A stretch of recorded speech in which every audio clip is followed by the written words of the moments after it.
PM Modi के सचिवों के साथ हाई लेवल बैठक, इंफ्रास्ट्रक्चर और कनेक्टिविटी सुरक्षा पर चर्चा, अधिकारियों को दीर्घकालिक सोच के साथ काम का निर्देश।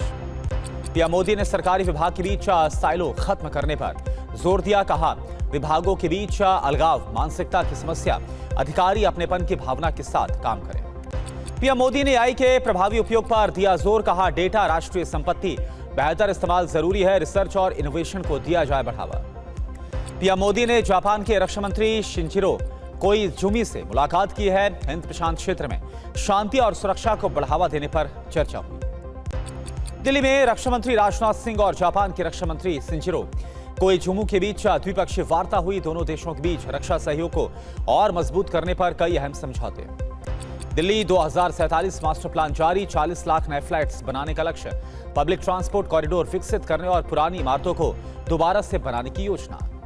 वंदे मातरम पर बीजेपी कांग्रेस के बीच सियासी घमासान, गृहमंत्री अमित शाह बोले कांग्रेस ने वंदे मातरम के 2 टुकड़े किए, राहुल के नेतृत्व में तुष्टीकरण की राजनीति। चीनी की बढ़ती कीमतों पर सरकार का बड़ा फैसला, सरकार ने विदेशों से चीनी आयात टैक्स फ्री किया। 31 अक्टूबर तक 10 लाख टन चीनी आयात को मंजूरी। चीनी की जमाखोरी रोकने के लिए सरकार का कड़ा रुख, थोक उपभोक्ताओं के लिए चीनी स्टॉक रखने की लिमिट को तय किया गया। 15 दिन से ज्यादा की चीनी गोदाम में रखने की इजाजत नहीं है। चीनी की बढ़ती कीमत पर अखिलेश यादव का बयान, कहा बीजेपी सरकार में हर चीज महंगी है और महंगाई क्यों है, क्योंकि कोई मुनाफा कमा रहा है। अरविंद केजरीवाल बोले विदेशी मुद्रा बचाने के लिए सरकार ने गन्ने से एथनॉल प्रोडक्शन को बढ़ावा दिया, जिससे चीनी उत्पादन प्रभावित हुआ है। एसपी अध्यक्ष अखिलेश यादव का बयान, ना बीजेपी में पीडीए पर पा सकता है सम्मान नहीं, व्यक्तिगत स्वार्थ और लाभ त्याग कर एकजुट हो पीडीए। कौमी इंसाफ मोर्चा का आज पंजाब बंद, बंदी सिखों की रिहाई, जगतार सिंह हवारा को पैरोल देने की मांग। पंजाब में आज स्कूल बंद रहे। 3 दिन के बंगाल दौरे पर गृहमंत्री अमित शाह बागडोगरा एयरपोर्ट पर सीएम शुभेंदु ने स्वागत किया। सीमा सुरक्षा से जुड़े कार्यक्रम में होंगे शामिल। मधुबनी जेल में 20 साल के युवक की मौत के बाद तेजस्वी यादव ने कहा बिहार में कानून व्यवस्था असल में आपराधिक अव्यवस्था में बदल गई है। कश्मीर के बाद लद्दाख पहुंचे भारत में अमेरिकी राजदूत सर्जियो गोर, दलाई लामा से कर सकते हैं मुलाकात।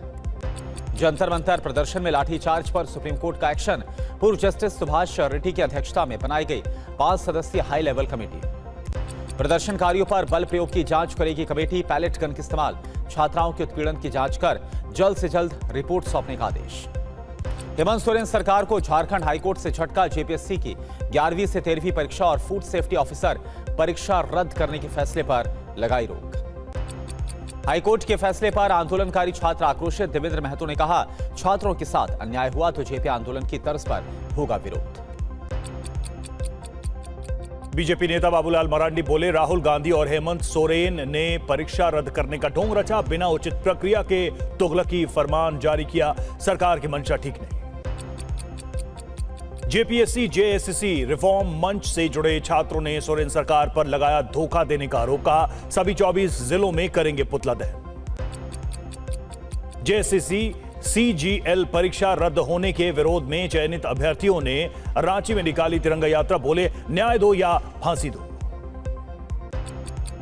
राजस्थान के धौलपुर में तेज बारिश से जनजीवन प्रभावित, सड़कों पर जलभराव, निचले इलाकों में बारिश का पानी घुसने से लोगों की बढ़ी मुश्किलें। प्रयागराज में तेजी से बढ़ रहा गंगा यमुना का जलस्तर, डूबे संगम तट के सभी घाट, लेटे हुए हनुमान जी के मंदिर तक पहुंचा बाढ़ का पानी। प्रयागराज में जलभराव की समस्या पर मेयर ने तेज बारिश को ठहराया जिम्मेदार, कहा भारी बारिश में अमेरिका रूस में बह जाते हैं, प्रकृति से कोई नहीं लड़ सकता।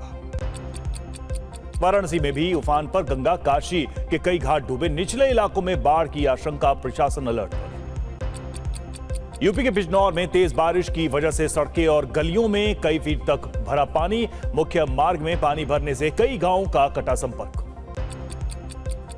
सोनभद्र में भारी बारिश ने बढ़ाई लोगों की मुश्किलें, अनपरा इलाके में जल भराव से परेशान लोग, प्रशासन से नाराज। ऋषिकेश में लगातार बारिश से खतरे के निशान पर बह रही है गंगा नदी, बाढ़ में डूबे घाट, प्रशासन की चेतावनी, नदी के किनारे से दूर रहे लोग। रीवा में मूसलाधार बारिश की वजह से बाढ़ जैसे हालात, बाढ़ में फंसे लोगों के रेस्क्यू में जुटी एसडीआरएफ, बोट की मदद से लोगों को सुरक्षित इलाके में पहुंचाया गया। जम्मू कश्मीर के रियासी जिले में उफान पर चिनाब नदी सलाल डैम से छोड़ा गया अतिरिक्त पानी निचले इलाके में बसे लोगों को प्रशासन ने सतर्क किया। जम्मू कश्मीर के डोडा में मूसलाधार वर्षा, बारिश की वजह से घाटी में उतरा सैलाब, भलेसा समेत कई इलाकों में बाढ़, लैंडस्लाइड का खतरा। मध्य प्रदेश के जबलपुर में बरगी डैम के 13 गेट्स खोले गए।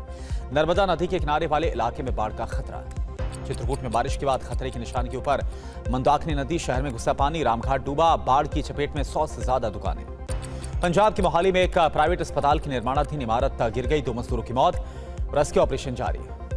मुंबई के कुर्ला इलाके में बड़ा हादसा हुआ, शिफ्टिंग के दौरान गिरी क्रेन, हादसे में 10 से ज्यादा लोग घायल, अस्पताल में भर्ती। दिल्ली पुलिस और गैंगस्टर हिमांशु भाऊ गिरोह के शूटर के बीच मुठभेड़, पुलिस की फायरिंग में 2 शूटर घायल हुए। कर्नाटक के मांड्या में कपड़ा फैक्ट्री में आग से भारी नुकसान हुआ, कई घंटों की मशक्कत के बाद फायर ब्रिगेड ने पाया आग पर काबू। लखनऊ के गोमती नगर में पति ने पत्नी की गोली मारकर हत्या की, पत्नी की हत्या, बहन को भी मारी गोली, फिर किया सुसाइड। सुसाइड से पहले पति ने व्हाट्सएप स्टेटस में लिखा, धोखा दिया इसलिए पत्नी की हत्या की, अब खुद को और अपनी बहन को भी मारना है। मृतका की बहन ने चौंकाने वाले दावे किए, कहा पति साइको था, 1 साल से अलग रह रहे थे दोनों, 2 रिवॉल्वर के साथ ऑटो से रेकी और फिर मारी गोली। लखनऊ पुलिस ने मानस वाजपेयी के घर से दस्तावेज बरामद किए, व्हाट्सएप स्टेटस की जांच जारी, मृतका की बहन और उसके पति से भी पूछताछ संभव। हरियाणा के सोनीपत में भ्रष्टाचार की शिकायत करने पर रिटायर्ड जेई पर हमला, अज्ञात हमलावरों ने लोहे की रॉड से पीटा, हमलावरों की तलाश जारी। उत्तराखंड के मसूरी में बीच सड़क पर भिड़े 2 गुट जमकर चले लात-घूंसे, वीडियो के आधार पर पुलिस मामले की जांच में जुटी। महाराष्ट्र के संभाजी नगर में ज्वेलरी की दुकान पर चोरी, मौका पाकर बुर्का पहने 4 महिलाओं ने चुराई 1.5 किलो ज्वेलरी, सीसीटीवी में चोरी की घटना कैद। देहरादून में दिन दहाड़े फायरिंग की वारदात, 2 गुटों में झगड़े के बाद ताबड़तोड़ फायरिंग, गोली लगने से एक युवक घायल, अभियुक्त गिरफ्तार। हरियाणा के हिसार में कोर्ट के बाहर फायरिंग, गैंगस्टर विनोद पानू की गोली मारकर हत्या, कोर्ट में पेशी के लिए लाया गया था विनोद पानू। पश्चिम बंगाल के आसनसोल में डकैती की साजिश नाकाम, वारदात से पहले पुलिस ने रानीगंज इलाके से 4 अभियुक्तों को किया गिरफ्तार। दिल्ली पुलिस ने ड्रग सिंडिकेट का किया पर्दाफाश, अब तक कई राज्यों से 17 अभियुक्त गिरफ्तार, 9 करोड़ रुपए की एंटी कैंसर और दूसरी दवाएं बरामद। महाराष्ट्र के सांगली में 1.5 करोड़ रुपए का गांजा बरामद हुआ, 300 किलो गांजे के साथ पुलिस ने एक तस्कर को गिरफ्तार किया। यूजीसी के नियमों पर केंद्र सरकार फिर से विचार करने को तैयार, सुप्रीम कोर्ट ने कहा 4 हफ्तों में दाखिल करे हलफनामा। महाराष्ट्र में 1268 ऑटो टैक्सी ड्राइवर को आरटीओ का नोटिस, मराठी सीखने के लिए दी है 1 महीने की मोहलत, फेल हुए तो 3 महीने के लिए सस्पेंड हो जाएगा बैच। पाकिस्तानी गैंगस्टर शहजाद भट्टी नेटवर्क के खिलाफ यूपी पुलिस एटीएस एसटीएफ का एक्शन, अभी तक 52 अभियुक्त गिरफ्तार, एडीजी बोले युवाओं को रेडिकलाइज करने का प्रयास। विशाखापट्टनम में होमवर्क न करने पर टीचर ने बच्चे को मारा थप्पड़, थप्पड़ से बेहोश बच्चे ने अस्पताल में दम तोड़ा, स्कूल टीचर के खिलाफ केस दर्ज हुआ। जबलपुर मेडिकल कॉलेज में 1 करोड़ 63 लाख की वित्तीय गड़बड़ी का मामला, डीन ने 5 कर्मचारियों पर दर्ज कराई एफआईआर, 3 गिरफ्तार हुए, 2 की तलाश जारी। अलीगढ़ नगर निगम ने नगला पटवारी में एएमयू के कब्जे से मुक्त कराई सरकारी जमीन, नगर निगम ने जमीन पर कब्जा कर फेंसिंग कराई। हैदराबाद में जनसेना सांसद के बेटे पर केस दर्ज हुआ, 16 अगस्त को कार से महिला को टक्कर मारी थी, महिला की मौत हो गई। महाराष्ट्र में खाने के तेल की खुली बिक्री पर रोक, एफडीए कमिश्नर तुकाराम ने लोगों से अपील की है कि खुला या फिर बिना सील वाला तेल ना खरीदें। दिल्ली से खबर है, दिल्ली के बक्करवाला में बदमाशों से मुठभेड़ हुई है। एनकाउंटर में भाऊ गैंग के 2 शूटर गिरफ्तार किए गए हैं। टारगेटेड हत्या करने का इनके खिलाफ मामला है। बक्करवाला ये जा रहे थे शूटर टारगेटेड हत्या के लिए, वारदात को अंजाम देने। तस्वीरें उस जगह की जहां पर एनकाउंटर को अंजाम दिया गया। आरआरएम अस्पताल के मालिक को दी थी धमकी इन्होंने, शूटर्स ने पुलिस कर्मियों की 8 राउंड फायरिंग की। जितेंद्र भाटी इस वक्त हमारे साथ जुड़े हैं और ज्यादा जानकारी साथ। जितेंद्र, क्या जानकारी मिल पा रही है इस एनकाउंटर को लेकर, क्योंकि कहा जा रहा है कि जिस वक्त ये एक वारदात को अंजाम देने जा रहे थे तभी ये जो मुठभेड़ हुई है इसे अंजाम दिया गया है। बिल्कुल, देखिए, एक दिल्ली पुलिस और हरियाणा पुलिस का एक जॉइंट ऑपरेशन था जिसमें पुलिस को एक खबर मिली थी कि आरआरएम अस्पताल है, उसके डॉक्टर मालिक जो है डॉक्टर नरेश शर्मा, उनको लगातार धमकियां दी जा रही थी और खबर ही मिली कि गुरुवार को जो है उनकी हत्या के लिए 2 शूटर्स जो हैं वो भेजे जा रहे हैं। पुलिस को जैसे इनपुट मिला उसके बाद में जो है पूरी टीम को इस पे तैनात किया गया और शाम 5 बजे के आसपास देखा गया गुरुवार शाम को कि टोल प्लाजा एक कलर की थार आ रही थी जिसमें दोनों शूटर थे। जब इनको रुकने के लिए पुलिस ने बोला तो ये जो है यूआर की तरफ भागने लगे। पुलिस ने पीछा किया। इस दौरान जो एक पिकअप ट्रक जो था उससे उसकी टक्कर हुई जिससे थार रुक गई और पुलिस पर ही इन बदमाशों ने 8 राउंड फायर किए। पुलिस की तरफ से भी 6 राउंड फायर किए गए, कुल मिला के 14 राउंड फायर हुए और उसके बाद जब खेतों में भागने लगे तो इनको गिरफ्तार कर लिया गया है। जो आरोपी हैं, जो शूटर्स हैं, उनमें से एक नाबालिग है, दूसरा समीर जो कि हरियाणा का रहने वाला है। तो एक वाकई में डॉक्टर जो एक बड़े डॉक्टर की हत्या की साजिश के लिए या हत्या करने के लिए लोग आए थे शूटर्स, उनको दिल्ली पुलिस ने यहाँ पर जो है गिरफ्तार किया है। एक बड़ी वारदात को होने से रोका है और बताया जा रहा है कि हिमांशु भाग गैंग के ये शार्प शूटर्स थे। ये लगातार जो उद्योगपति होते हैं, डॉक्टर्स होते हैं, इस तरह के लोग होते हैं, उनको धमकाते हैं, रैंसम मांगते हैं और अगर नहीं देते तो इस तरह की वारदात को अंजाम देने की कोशिश करते हैं। बहुत बहुत शुक्रिया आपका जितेंद्र इस पूरी जानकारी के लिए। पाकिस्तान के पूर्व प्रधानमंत्री इमरान खान को लेकर खबर। इमरान खान को देर रात इस्लामाबाद के शिफा इंटरनेशनल अस्पताल में शिफ्ट किया गया, लेकिन करीब 6 घंटे बाद वापस उन्हें जेल में शिफ्ट भी कर दिया गया। पाकिस्तानी सुप्रीम कोर्ट के आदेश के बाद इमरान खान को रावलपिंडी की अदियाला जेल से अस्पताल में शिफ्ट किया गया। भारी सुरक्षा में इमरान को रावलपिंडी से इस्लामाबाद लाया गया। इस दौरान उनके समर्थक भी भारी तादाद में जुटे थे। समर्थकों को लगा कि इमरान को कुछ दिन अस्पताल में रखा जाएगा, लेकिन अस्पताल पहुंचने के चंद घंटों बाद ही इमरान को वापस रावलपिंडी की अदियाला जेल में भेज दिया गया। करप्शन का दोषी ठहराए जाने के बाद इमरान खान 5 अगस्त 2023 से जेल में बंद हैं। इमरान खान को 14 साल की जेल की सजा सुनाई गई थी। अदियाला जेल में इमरान को आंख से जुड़ी समस्या पैदा हुई। अदालत से इमरान ने अपना इलाज विदेश के अस्पताल में कराने की इजाजत मांगी थी, जो कि नहीं मिली। लेकिन 18 अगस्त को पाकिस्तानी सुप्रीम कोर्ट ने इमरान खान का इलाज शिफा इंटरनेशनल हॉस्पिटल में कराने की इजाजत दे दी थी। मनीष झा हमारे साथ इस वक्त जुड़े हुए। मनीष, इमरान के साथ हो क्या रहा है?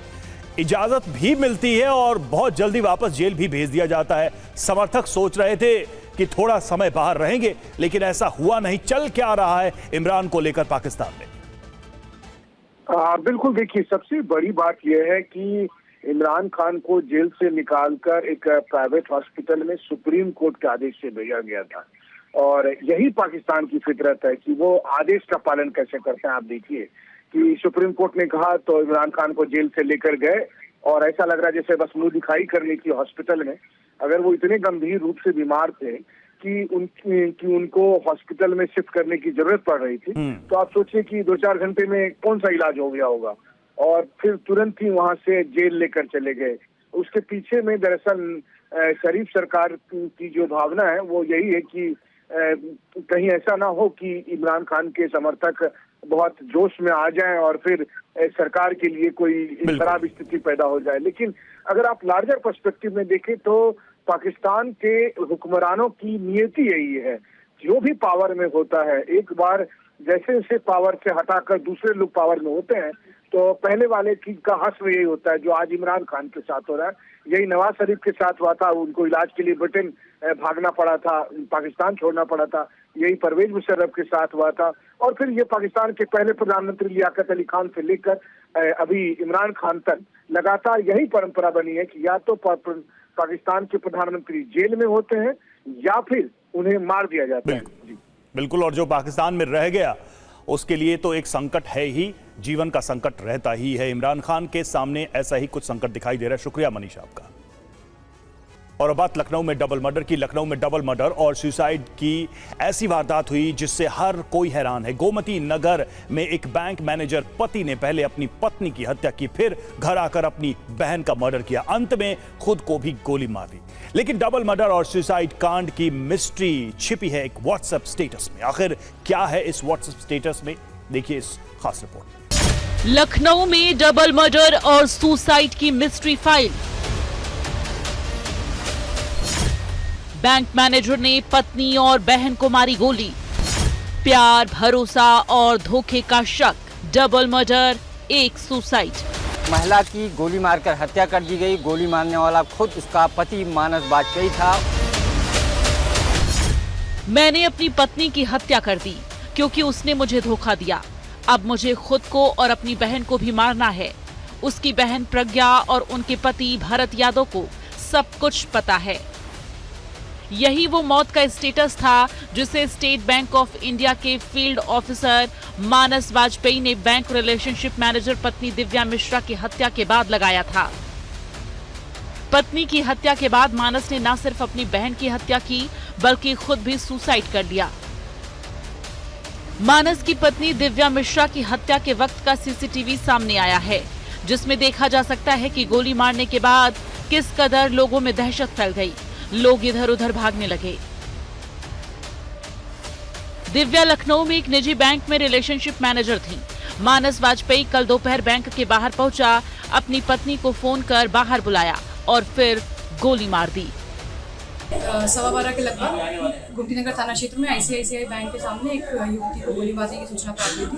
तत्काल पुलिस के द्वारा मौके पर पहुंचकर घायल जो महिला थी उनको अस्पताल पहुंचाया गया, जहां डॉक्टर के द्वारा उनको मृत घोषित कर दिया गया था। मुसड़िया गोमतीनगर थाना क्षेत्र में ही मुसड़िया चौराहे से भी एक व्यक्ति के द्वारा खुद को गोली मारने की सूचना प्राप्त हुई थी।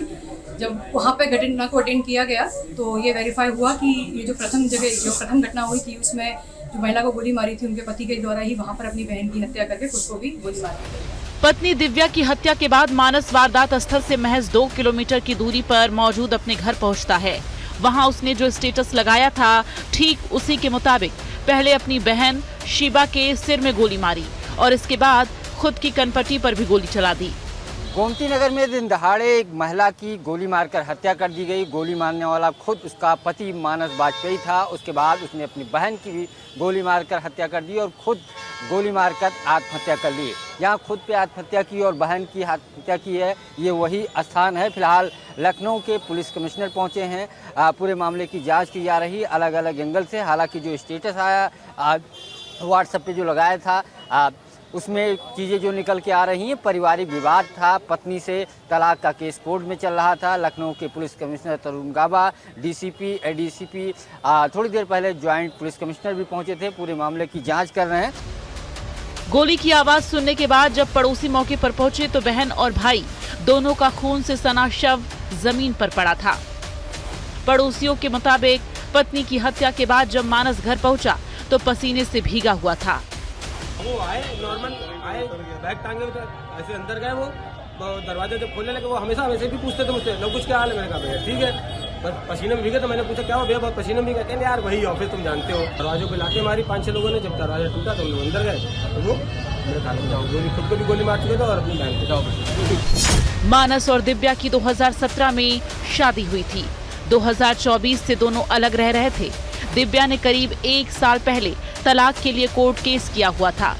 बताया जा रहा है कि दिव्या मानस से 1 करोड़ रुपए की मांग कर रही थी। मानस के माता पिता की पहले ही मृत्यु हो चुकी थी।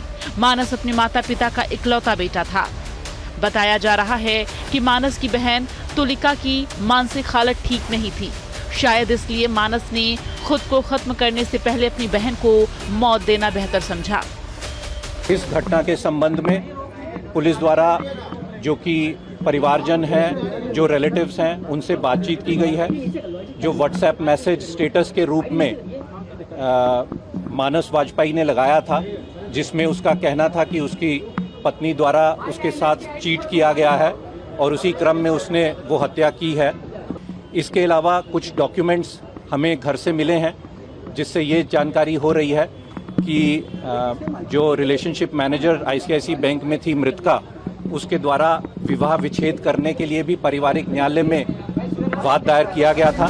पुलिस पूरे मामले की छानबीन कर रही है, लेकिन जिस तरह से बैंक मैनेजर ने पत्नी और बहन की हत्या की और स्टेटस लगाया, उससे साफ है कि इस खौफनाक घटना को न सिर्फ पूरी प्लानिंग के साथ अंजाम दिया गया, बल्कि शक की बुनियाद पर 3 लाशें बिछ गईं, एक परिवार बिखर गया।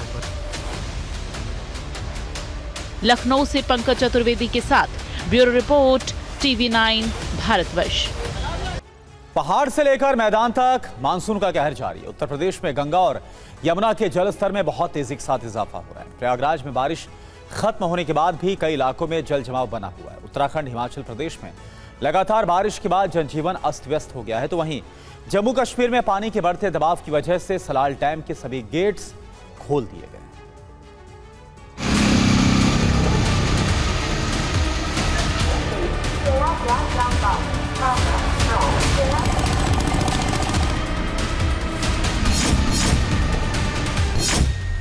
उत्तर भारत के राज्यों में बाढ़ बारिश की वजह से हालात लगातार बिगड़ रहे हैं। उत्तर प्रदेश, उत्तराखंड, हिमाचल प्रदेश के साथ जम्मू और कश्मीर में बारिश और लैंडस्लाइड की दिल दहला देने वाली तस्वीरें सामने आ रही हैं। तस्वीरें संगम नगरी प्रयागराज की है। लगातार बारिश और गंगा यमुना में बढ़ते जलस्तर की वजह से निचले इलाकों में पानी भर गया है। कॉलोनियों में पानी घुस गया है। स्मार्ट सिटी के दावे वाले शहर का ड्रेनेज सिस्टम फेल हो चुका है। शहर के महापौर से जब TV9 के संवाददाता ने सवाल किया कि आखिर गलती कहां हुई जिससे आज शहर को इस तरह की समस्या का सामना करना पड़ रहा है, तो साहब संगम नगरी से सीधा अमेरिका की बातें करने लगे। चूक कहाँ है भैया, मैं तो बता रहा हूँ कि इतनी भारी वर्षा हो जाएगी, अमेरिका बह जाता है, रूस बह गए भारी वर्षा में, उड़ीसा बह गए। आज यहाँ के कई ग्रामीण क्षेत्र कुराव देखिए कटा हुआ है, चारों तरफ पानी पानी है। तो चूक नहीं है ये, हम लोग काम कर रहे हैं। जनाब प्रतिनिधि हैं, जलभराव को लेकर हाईकोर्ट तक नाराजगी जता चुका है। उस स्थिति में ये इस तरह के बयान दे रहे हैं।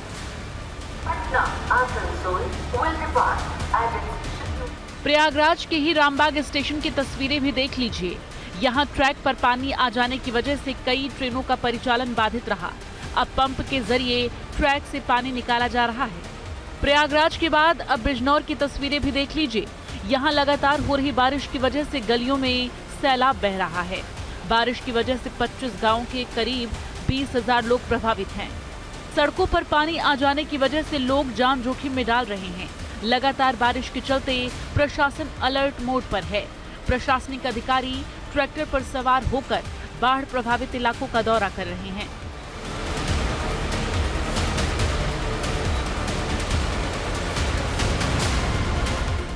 पहाड़ी और मैदानी क्षेत्रों में हो रही अधिक बारिश की वजह से यहां गंगा का जलस्तर तेजी से बढ़ रहा है। नदी किनारे बसे गांवों में फसल सब्जियां डूब रही हैं। खेतों में पानी भर जाने से किसान समय से पहले सब्जियां तोड़ रहे हैं।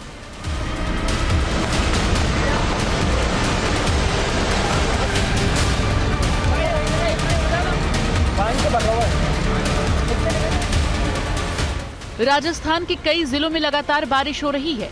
धौलपुर में तेज बरसात की वजह से पूरे शहर में पानी भर गया, जिसकी वजह से लोगों को परेशानी का सामना करना पड़ रहा है।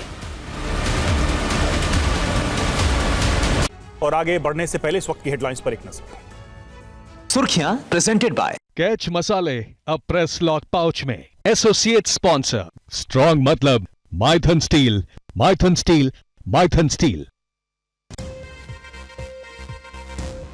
पीएम मोदी की केंद्रीय सचिवों के साथ बैठक, कहा युवाओं से जुड़े ताकि नीतियां बनाने में आइडिया में शामिल हो सके, दीर्घकालिक सोच के साथ काम करें।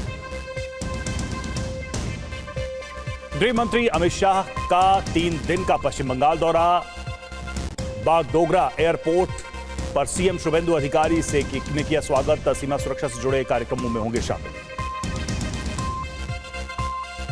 जंतर मंतर प्रदर्शन की जांच के लिए सुप्रीम कोर्ट ने हाई लेवल कमेटी का किया गठन, पूर्व जस्टिस आर रेड्डी बने 5 सदस्यीय समिति के अध्यक्ष। पुलिस कार्रवाई, महिलाओं से हिंसा, पैलेट गन के इस्तेमाल की होगी जांच, मुआवजे का भी आकलन करेंगे। दिल्ली में पुलिस और बदमाशों के बीच मुठभेड़, एनकाउंटर में भावुक गैंग के 2 शूटर गिरफ्तार। शूटर्स ने पुलिस टीम पर 8 राउंड फायरिंग की, हत्या की वारदात को अंजाम देने जा रहे थे अभियुक्त।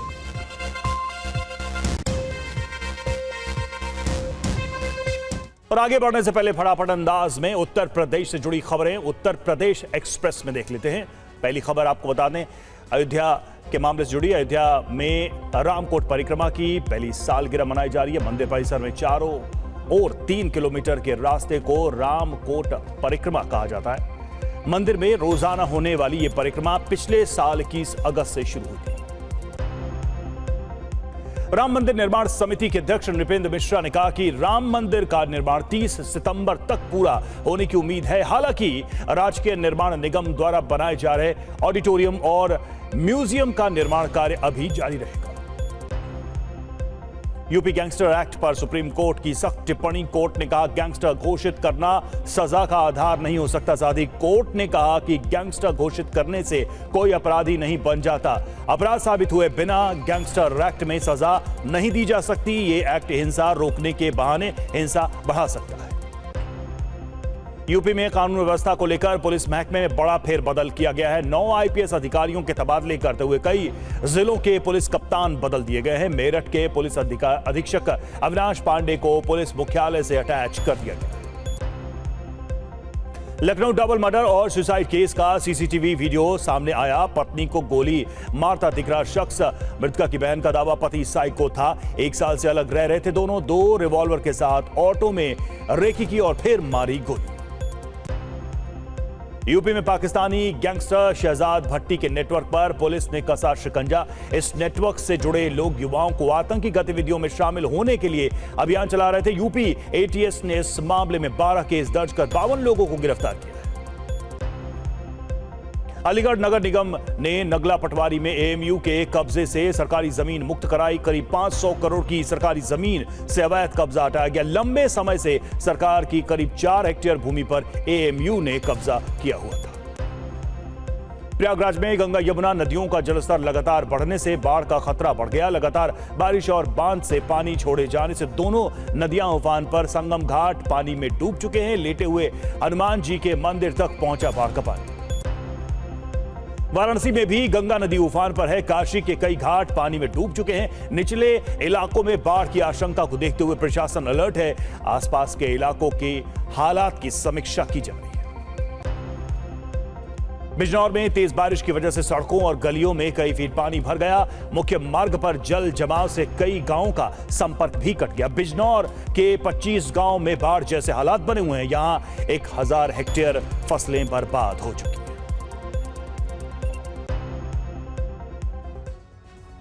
और चलिए अब आगे बढ़ते हैं। दिल्ली के भविष्य का खाका तैयार हो चुका है। केंद्र सरकार ने दिल्ली मास्टर प्लान 2047 को मंजूरी दे दी है। दिल्ली मास्टर प्लान में लाखों नए घर बनाने से लेकर पुराने फ्लैट्स के पुनर्विकास और मेट्रो नेटवर्क का विस्तार शामिल किया गया।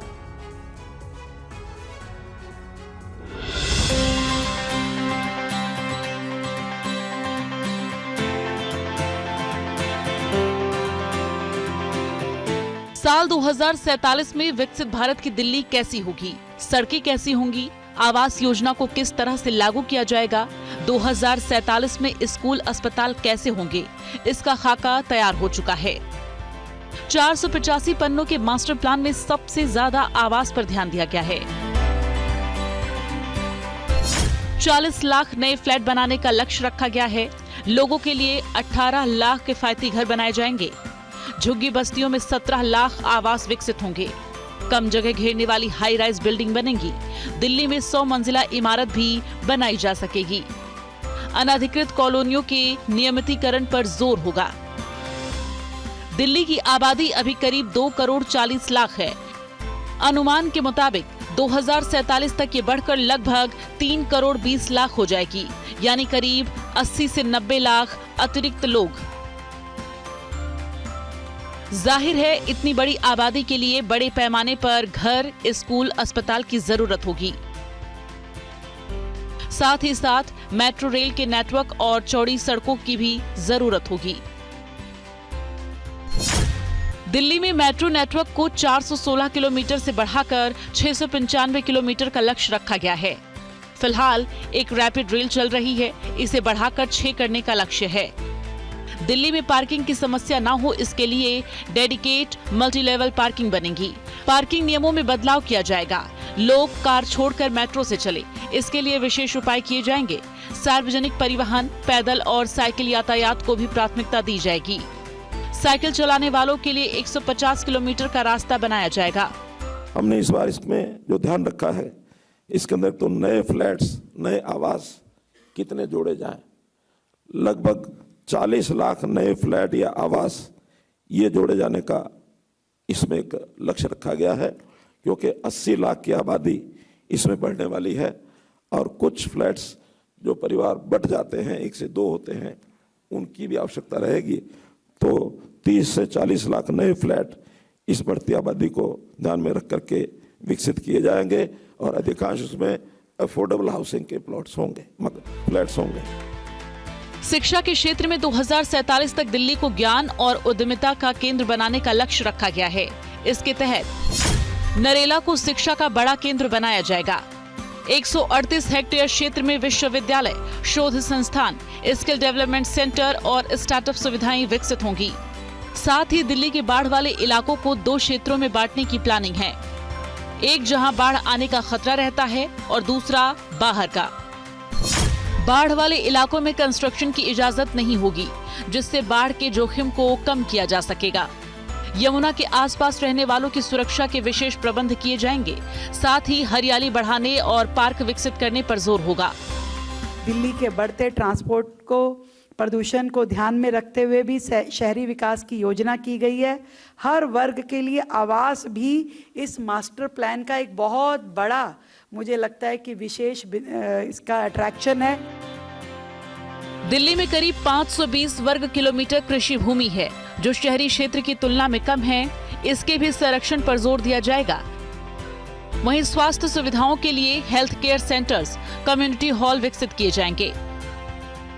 जो दिल्ली का पुराने शहर भी हो रहा है, यानी जो कितने भी बिल्डिंग्स है वो पुराने होते जा रहे हैं, वहाँ पर रीडेवलपमेंट को कैसे हम बढ़ावा दें। सो रीडेवलपमेंट को इंसेंटिवाइज करने के लिए 50% एडिशनल FAR, और जो पहले ऑलमोस्ट 10,000 स्क्वायर मीटर एरिया एक साथ आने का था, that was not happening. Mumbai के कुर्ला में JCB गिरने से हादसे में 8 से 10 लोग गंभीर रूप से घायल। क्रेन से JCB उठाने के दौरान हादसा, क्रेन और JCB दोनों गिरने से हादसा। पटरी जगह गया है पूरा।